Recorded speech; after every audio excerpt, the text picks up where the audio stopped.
আসসালামু আলাইকুম ভিউয়ার্স, দেখেন এই কি পরিমাণ ফেনা এই নদীতে। আগেকার সময় এই নদীগুলি একদম ক্লিয়ার ছিল। আপনার লঞ্চ কিংবা ট্রলার, ছোটখাটো নৌকা এগুলা খুব ভালোভাবে চলাফেরা করতো। এক সময় এই রাস্তাগুলো ছিল না, এখন তো এই রাস্তাগুলো আছে। তো যাই হোক, আমি এখন আছি ব্রাউনবাড়িয়া, নবীনগর, নরসিংপুর। যারা এই এলাকার মানুষ অবশ্যই চিনবেন, অবশ্যই মিস করবেন। দেখেন কি পরিমাণে ফেনা, প্রচুর ফেনা সব। দেখেন এই যে এলাকায় আছি, আরব কান্ট্রিতে আমরা যে খেজুর গাছগুলা দেখি, খুব আশ্চর্য হইলাম।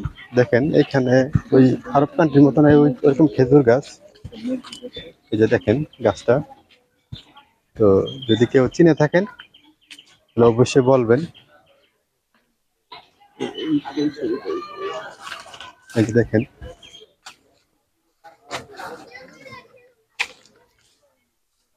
আসলে আমরা এলাকায় এইসব গাছগুলা, এই খেজুর গাছগুলা দেখা যায় না বললেই চলে। তো এখানে আইসা দেখলাম বেশ কয়েকটা গাছই আছে এখানে। দেখেন পরিবেশটা খুবই সুন্দর একটা পরিবেশ, পাশে নদী। যে দেখেন, হ্যাঁ, এটা হচ্ছে এই এলাকার একটা মসজিদ, তিনতলা মসজিদ, বিশাল একটা মসজিদ। থানার নরসিংহপুর মসজিদে আসলে আমরা এখানে আসছিলাম একটা সামাজিক অনুষ্ঠানে। তো অনুষ্ঠান থেকে যাওয়ার সময় এখানে একটা নদীর এক পাড়ে আমরা একটা মসজিদ দেখলাম। মসজিদটা অনেক সুন্দর একটা মসজিদ, এবং মসজিদের পাশে একটা খেজুরের বাগান। হ্যাঁ, আরব থেকে সম্ভবত এই খেজুরের গাছটা আমদানি হয়েছে আরব কান্ট্রি থেকে। অনেক সুন্দর খেজুর ধরে আছে। তো আসলে খুবই সুন্দর একটা পরিবেশ, ভাল লাগছে, এই কারণে আপনাদেরকে একটু দেখানোর চেষ্টা করছি। সবাই ভালো থাকবেন। আসসালামু আলাইকুম।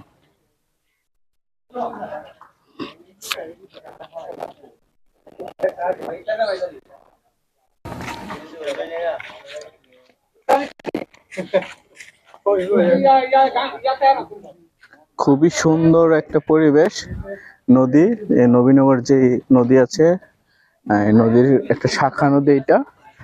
যে নদী নবীনগর থেকে এটা নরসিংহপুর রাস্তা দিয়ে গেছে।